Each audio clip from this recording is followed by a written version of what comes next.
This time on Motorcycle A to Z, it's the letters O and P.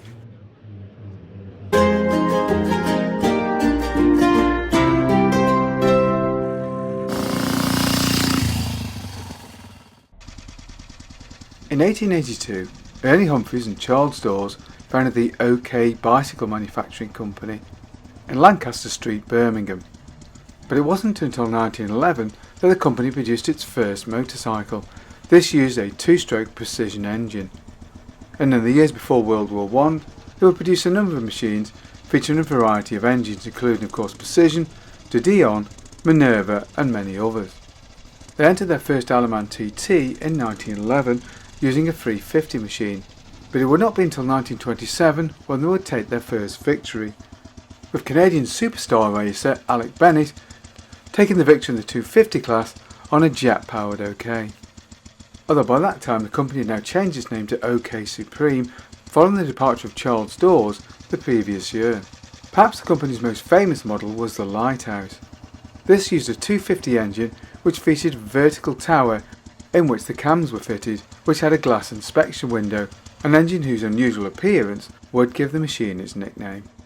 Like many British companies, it was badly affected by the Great Depression of the late 20s and early 30s, but OK did survive, and would continue to produce machines until the outbreak of World War II. After the war, the name would reappear on a small number of grass-trap machines completed by Ernie's son John, but his tragic death would bring an end to the company. Spanish company Ossa was founded in 1924 as the manufacturer of all things movie projection systems, and in fact what is widely believed to be a four-leaf clover on the company's emblem is actually an escarpment mechanism for a film projector. But the company's founder, Manuel Giro, was always at heart a bike racer and would be Spanish sidecar racing champion in the years before World War II, alongside his passenger Francisco Bolti, who would later form the Bultaco motorcycle company.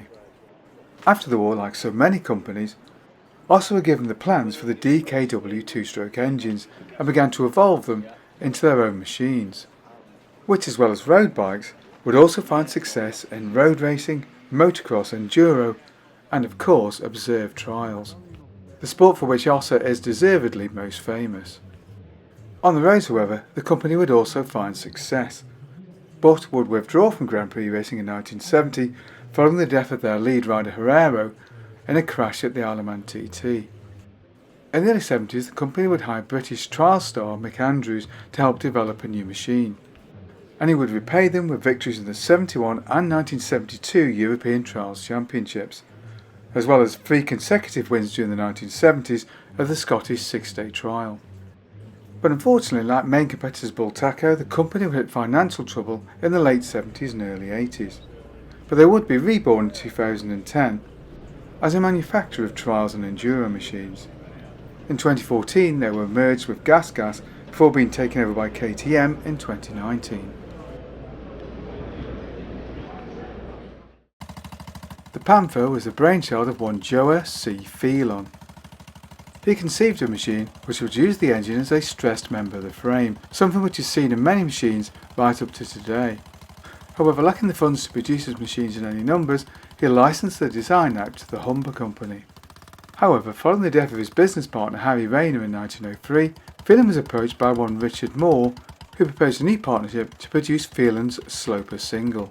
And so it was in 1904, with a capital of just £250 and 4 employees, that P&M was established. And over the next few years the company would grow steadily, with their big single proving a popular machine. Their primary engine was a 500cc side valve single, although this would grow to 555cc's in 1923, and in 1924 would gain a 4-speed gearbox, something not fitted to Triumphs until the early 30s. 1927 would see the introduction of the Panthet.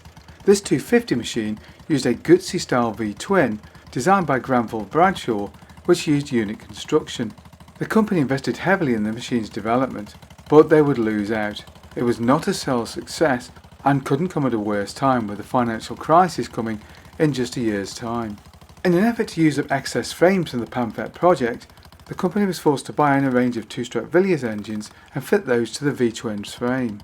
But it was said that even in the 1960s, as the company was grinding to a halt, pan-fat frames could still be found lying around the workshop, and indeed the company would never fully recover from the financial hit. And while the overhead valve red wing series of the 1930s would definitely help to steady the ship, the company would never again be in a strong financial position. And while the company's big single would grow to 600 and later 650 cc's in later years, there was no denying that the machine was basically a 1930s machine, produced by a company with insufficient finances to develop anything truly new. And sadly, what was a very innovative company in its early years became truly stagnant from the 1930s onwards. But for all that, there's no escaping the true charm of these absolutely magnificent engines. No machine is ever quite like a Panther.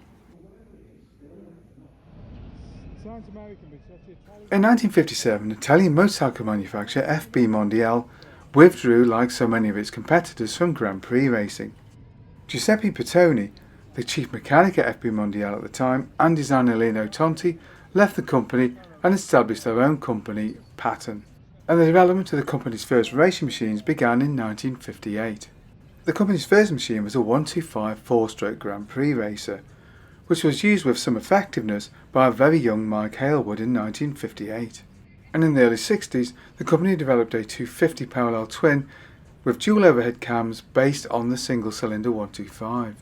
And the parallel twin engine would eventually grow incrementally from 350 and eventually to 500 cc's, with the 500 recording podium finishes at the Aleman TT. Into the 70s, and the parallel twin 4-stroke would be replaced by a parallel twin 2-stroke, and later by a V4. But while the 2-stroke V4 was developed over a number of years, the company lacked the finances to really produce a successful machine. And in the 2000s, the company would instead begin the development of a new machine based on a Kawasaki parallel twin 650 engine, which was designed to compete with the Super Twins class at the TT. And indeed, the machine in 2018 would provide Michael Dunlop with his 18th TT victory. The family company, which would later be called Peugeot, was established in 1810, and in 1858 would first begin to use its famous lion logo. In 1886 they produced their first motor car, but prior to this the company was already a manufacturer of bicycles, and in 1898 they would fit one of their bicycles with a De Dion boot-on engine, before producing their first purpose-built motorcycle in 1902, and in 1914 they would produce the 500M, a machine which would pioneer the use of dual overhead camshafts. And although better known for their cars, Peugeot was in fact France's largest motorcycle manufacturer through until the 1950s. In 1981 the company signed an agreement with Honda to produce their 2-stroke scooter engines, and these would form the backbone of Peugeot's two-wheel production for the next 20 years. So much so that the company is now very much viewed as a scooter manufacturer, although they still include geared motorcycles in their range. Established by Enrico Piaggio in 1882, the Genoese-based company Piaggio is now pretty much synonymous with scooter production, and indeed with its most famous product, the Vespa scooter. But before the war, the company was best known for producing power plants used in both aircraft and railway locomotives. After the war, the company was very much aware that it would need to diversify, and so using the Cushman scooter, used by US servicemen during the war as an inspiration, Piaggio would develop the Vespa scooter. Designed by Corradino di Asconio, the machine was originally intended for use as a Lambretta, but when this design was turned down by Innocenti, he left the company and joined Piaggio, taking his monocoque design frame with him. And today the company produces scooters badged both as Piaggio and Vespa, as well as own the Moto Guzzi and Aprilia motorcycle brands. Puch, often pronounced by English people Pooch, was founded by in Graz, Austria in 1899, and produced a range of products including automobiles, bicycles, mopeds, and of course motorcycles. Like their German neighbours DKW, Puch made extensive use of the split single 2-stroke, often nicknamed the Twingle, and indeed one of the last companies to phase out this type of 2-stroke engine, with their last machine, a 250, using the engine through until 1969. These would be replaced by a range of more conventional single-cylinder 2-strokes, with the motors being used successfully in motocross by other manufacturers as well. But there's no doubt in later years the company was best known for its range of 2-stroke mopeds, with the Step-Through Maxi being perhaps the best known. These little machines remained in production until 1985 and gaining something of a cult status today. Well, I hope you enjoyed that video. If you did, don't forget to like and subscribe, and look out for future videos coming real soon.